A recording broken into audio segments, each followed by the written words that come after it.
The story begins as Seo-Yeon returns to the village of her youth, where she is met by a local named Sung-ho, who drives her to her old family home. Her mother is gravely ill, and during the trip, Sung-ho asks if she has visited her at the hospital. Seo-Yeon remains silent, her mind preoccupied with the distressing realization that she has lost her mobile phone at the station. Once she is inside the house, she finds an old cordless telephone and plugs it in. A short while later, the phone rings. Seo-Yeon answers to a woman's voice on the other end, who mistakes her for someone else and claims that her mom is crazy. After realizing her mistake, the woman hangs up. Later that day, Seo-Yeon consults with her mother's doctor, who informs her that her mother has a brain tumor. While it is operable, the procedure is extremely difficult and requires a specialist. Seo-Yeon then sits with her mother in her hospital room, where the older woman tells her it's time to begin making arrangements for her burial. When her mother asks her to inquire if she can be buried with or next to her father, Seo-Yeon becomes deeply upset and storms out of the room. She then visits her father's grave, where the headstone indicates he passed away in 1999. When Seo-Yeon gets back home, the mysterious phone call happens again. This time,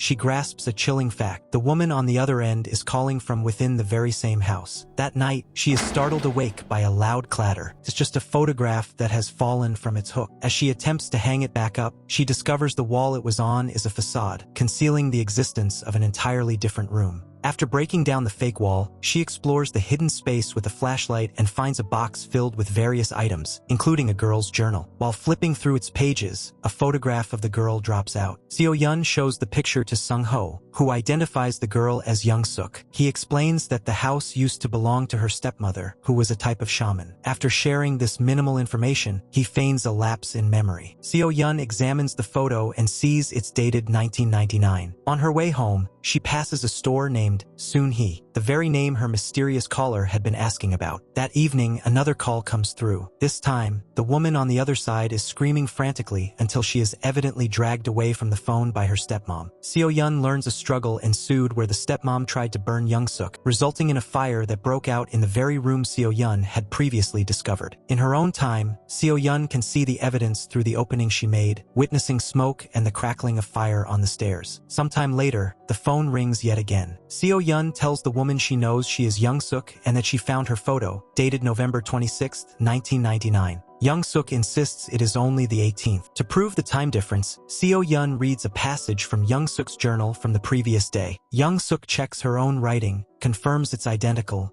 and becomes frightened. Seo-Yeon, admitting how unbelievable it sounds, proposes her theory. They are both living in the same house but at different points in time. To further confirm her idea, she finds a newspaper article from November 18th and instructs Young-Sook to watch the news that night for a report on a plane crash. Young-Sook is having dinner with her mom that night when the woman threatens to take her back to an institution if she doesn't eat. Young-Sook begins stuffing her face in response. After upsetting her mom, she watches the news, sees the report on the plane crash, and immediately calls Seo-Yeon again. The two women bond as Seo-Yeon describes the future, including the return of Young-Sook's favorite musician and new technologies that sound like science fiction in 1999. When Young-Sook reveals that her biological mother is dead and the woman torturing her is her stepmom, Seo-Yeon shares her own tragedy. Her father died in a house fire when she was young because her mother forgot to turn off the gas. On November 21st, 1999, Seo-Yeon and her family, including her still-living father, arrive at Young-Sook's house to consider buying it. A young Seo-Yeon runs upstairs, and the family finds Young-Sook's room, asking her stepmom to open the door. When Young-Sook appears and recognizes who they are, she calls the older Seo-Yeon and lets her listen to her father's voice. For Seo-Yeon, who hasn't heard him speak in 20 years, it's an intensely moving moment. This inspires Young-Sook to come up with an idea to save Seo-Yeon's father from the fire. On November 27th, the day the fire was supposed to happen, Young-Sook manages to escape her house unnoticed and travels to the home where Seo-Yeon's family lived before moving. There, a younger Seo-Yeon is watching TV while her mom paints her nails, and lunch is cooking on the stove. After the mom leaves the house, Young-Sook steals the key while the young Seo-Yeon is playing with her dad. Young-Sook then enters their house just as the fire is beginning. Back in the present, Seo-Yeon's reality shifts. Her cell phone is suddenly back in her possession, and a burn scar on her leg disappears. The entire house begins to change around her, as do her own clothes and her room. Seo-Yeon walks downstairs and out of the house into a beautiful glasshouse garden. As she enters it, she first sees her mother, and then her father shows up, alive and well. Seo-Yeon breaks down in tears at the sight of him and hugs him, much to the confusion of both of her parents. Later, she calls Young-Sook to thank her. Seo-Yeon cherishes the time with her restored family and continues to share new music with Young-Sook over the phone. The two of them maintain their communication across time, their bond growing stronger. This changes one day when Seo-Yeon is too busy with her parents to answer the phone. Young-Sook calls repeatedly and becomes angry when Seo-Yeon doesn't call back. When they finally speak again, it's clear something is wrong with Young-Sook. Seo-Yeon hears screams over the phone, followed by Young-Sook's stepmom's voice warning her to stay away or she'll get hurt. In the past, the stepmom is performing a brutal exorcism on Young-Sook, convinced it will help her. She flogs her and chants over her as a terrified Young-Sook apologizes, hoping to make it stop. Afterward, Young-Sook's stepmom goes to Soon-Hee's store and notices that Young-Sook has been there, seeing a wound on Soon-Hee's leg. In the present, Seo-Yeon can't resist searching for Young-Sook online. Unable to find any social media, she searches her address and discovers a news report about Young-Sook's untimely death during the exorcism her stepmother performed on her. That night, Young-Sook calls, and Seo-Yeon tells her she believes she is destined to die that very night. Her stepmom takes a knife from an aquarium and goes to Young-Sook's room. She winces as she plunges the knife repeatedly into the bed where she believes Young-Sook is sleeping. To her horror, the bed is empty. Young-Sook laughs, then incapacitates her with a fire extinguisher. She retrieves the knife from the hazy room, confronts her stepmom, and kills her, acquiring a taste for blood. She then calls Seo-Yeon, who has been waiting anxiously. Young-Sook calmly tells her she's fine and, furthermore, that she feels reborn. The next shot shows Young-Sook finally outside the house, happy to be free. She treats herself to a meal she enjoys and buys herself new clothes. In the present, Seo-Yeon welcomes Sung-Ho into her family's home as he arrives to deliver strawberries. The family is excited about the fruit and thanks Sung-Ho for bringing it. In the past, he makes a similar delivery, but this time Young-Sook answers the door. She's thrilled with her new clothes and shows them off to Sung-Ho before inviting him in. When he asks about her mom, she deflects, asking which of her new things he likes better before leaving him alone in the den to find more outfits. Meanwhile, Sung-Ho goes to the kitchen with the strawberries and discovers a collection of foul-smelling black plastic bags in the fridge. As he moves one to make space, he drops it. When he picks the bag up, he realizes with horror that it's filled with body parts. Sung-Ho freaks out just as Young-Sook finds him in the basement, wearing another new outfit. Furious that he opened the bag, she disappears into another room to grab the fire extinguisher while Sung-Ho sits frozen in the kitchen. Back in the present, Seo-Yeon's family is having tea and strawberries with Sung-Ho and his little dog, enjoying a pleasant conversation. The phone rings, and Seo-Yeon goes to her room to answer it. She hears Sung-Ho's sobs from the past, followed by Young-Sook cursing that he has ruined her new clothes. The call drops suddenly. Seo-Yeon has a bad feeling, and when she returns downstairs, she sees that Sung-Ho is no longer there. In fact, in this new reality, he was never there at all, and her parents have never heard of him. Just to be sure, she checks the refrigerator, then goes to his strawberry farm, only to find it desolate. Seo-Yeon goes to the local police station and asks the officers if they know him. While a younger officer has never heard of him, an older one has. He shocks Seo-Yeon by asking why she's looking for someone who has been dead for 20 years. The officer takes her to the back and shows her his old case notes, which state that Sung-Ho was murdered by Young-Sook at her home. The police are shown visiting Young-Sook in the past, making inquiries about Sung-Ho before they knew she was the killer. She tries to lie,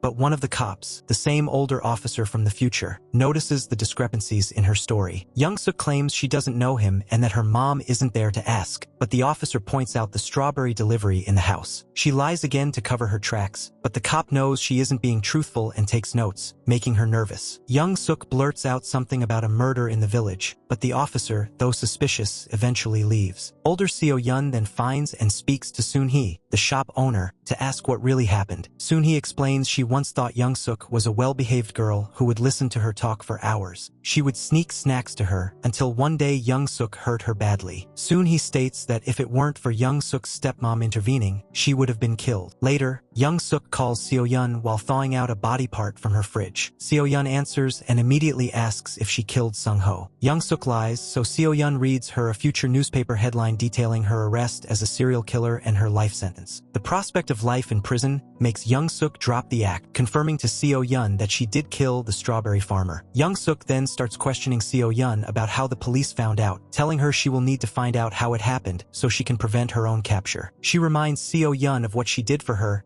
and becomes enraged when Seo-Yeon keeps hanging up. The two women react in starkly different ways. One is terrified and helpless, while the other is angry and vengeful, relentlessly dialing Seo-Yeon's number. The cop continues to investigate Young-Sook in 1999, noting her mental health issues. As Young-Sook keeps trying to reach Seo-Yeon, she hears a knock on her door. When she opens it, she sees her younger self standing there with her father. He explains they are looking for her stepmom, who was supposed to meet them at the realtor's office. Young-Sook lies that she must have fallen asleep and invites them inside to wait. In the future, Seo-Yeon is with her father. He notices her worry and asks about it, but she says she's fine. Her dad stops the car and has her drive to cheer her up, teaching her to be gentle with the pedal to avoid spilling coffee. Seo-Yeon successfully follows his instruction. Back in the past, Young-Sook gets ready to harm him as he waits with the young Seo-Yeon in the den. The little girl is eating a strawberry when she sees Young-Sook approach and spray her dad with the fire extinguisher. In the present, Seo-Yeon drives into a tunnel and watches in horror as her dad slowly vanishes from the seat beside her, this version of the future crumbling away with the shattering glass of the car. The scene cuts to a terrified young Seo-Yeon backing away from her father's blood and the image of Young-Sook killing him. The older Seo-Yeon wakes up in the tunnel, her father gone. In the past, Young-Sook approaches the little girl and tells her that her dad's death is her fault for not picking up the phone. The present-day Seo-Yeon runs back to the house to find it in an awful state, with the words, "Seo-Yeon, answer the phone," written in blood on the floor. Sure enough, the phone rings, and she answers without hesitation. Young-Sook toys with her about how she killed her dad, making Seo-Yeon furious and causing her to threaten to kill Young-Sook. But there's a problem. While Seo-Yeon can't reach Young-Sook, Young-Sook has the younger version of Seo-Yeon strapped to a chair, giving her the upper hand. Young-Sook gives her 1 hour to find out how the police will arrest her, or she will hurt her mother as well. Seo-Yeon conceives a plan to get herself out of the situation and stop Young-Sook for good. She intends to send Young-Sook to a place where she has researched an accident will occur, hoping to retroactively kill her. Seo-Yeon directs her to a location where a gas explosion is set to happen, telling her that's where she'll find the man who discovers the knife with her bloody fingerprints. Seo-Yeon waits for it to happen, but Young-Sook manages to save herself again by leaving the building just before it explodes. Needless to say, she is furious with Seo-Yeon when she calls back. Young-Sook demonstrates her rage by leaving her on the phone as she burns her younger self with scorching water, causing scars to appear on the older Seo-Yeon's body in real time. To make it even worse, she plays Seo-Yeon a voice message her mom left for her dad, saying she's coming after them. Young-Sook doesn't stop there, twisting the figurative knife further by telling Seo-Yeon she was the one truly responsible for her father's death in the first place. It turns out her mom had turned off the gas, but a young Seo-Yeon, mistakenly thinking she was helping, had turned it back on. In the present, Seo-Yeon sees no other choice but to find the information Young-Sook wants, so she breaks into the police station to get the file. She opens the officer's notebook and learns how they finally caught her, sending Young-Sook to the correct location this time. In the past, Young-Sook finds the man just as he discovers the knife with her prints that she thought she had disposed of, and she kills him with it too. The information vanishes from the notebook, but new information appears. Her mom is now at the local police station searching for Seo-Yeon. Seo-Yeon watches a play-by-play of the past unfold in the officer's notebook as he decides to help her mom after learning the address where her husband and daughter were supposed to be. Suddenly, all information about Young-Sook disappears from the file, and the house begins to change again. Seo-Yeon runs from the house but continues reading from the notebook that her mom and the cop went to pay Young-Sook a visit to search for her and her dad. Young-Sook lies that they left earlier, but Seo-Yeon's mom finds her daughter's hair bow. She and the officer ask to search the second floor of the house